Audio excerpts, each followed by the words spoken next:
So there's this incredible event happening in Asbury, Kentucky, and a lot of people are trying to figure it out.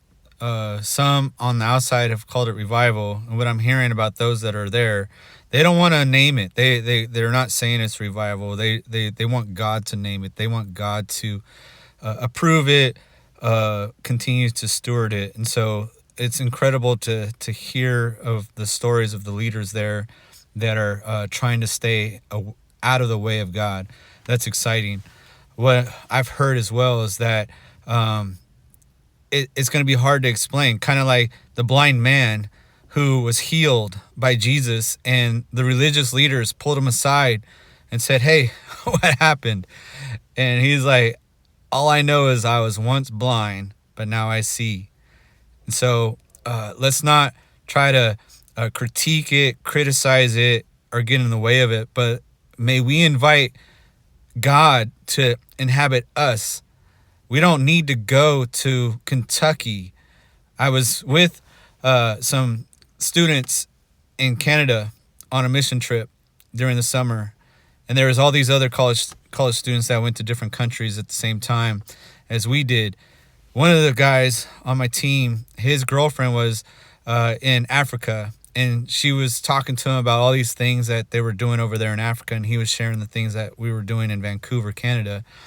And he looked depressed after that.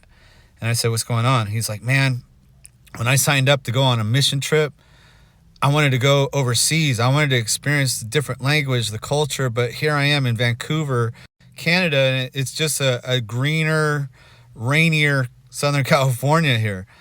And I looked at him and said, "Man, missions doesn't count, or you can't say it's missions if you go to some place. But missions actually starts at the tip of your nose. So it's where you're at. You can believe God is going to do a move mighty where you're at. You don't need a plane ticket to go to Asbury. You don't need to go here or go there. But instead, why don't you ask God to come where you're at and fill you up and spill into your heart just a desire and a passion for his presence, to where then you can carry it out and share the gospel." Revival is the believers that have kind of slept and fallen asleep. Now they're awake. They've been revived, is what it said. It's not even a biblical term, but it's what we say is being revived as Christians. But may we pray for a movement. May we pray for a revolution of his people to get outside the church gatherings, the worship gatherings that we can holy huddle, but go into the places of darkness where people need to hear the gospel of Jesus. I hope you're encouraged by what's going on. If you haven't heard, check it out. But I'm excited because I'm believing God's going to do it right here with me as well as you. God bless.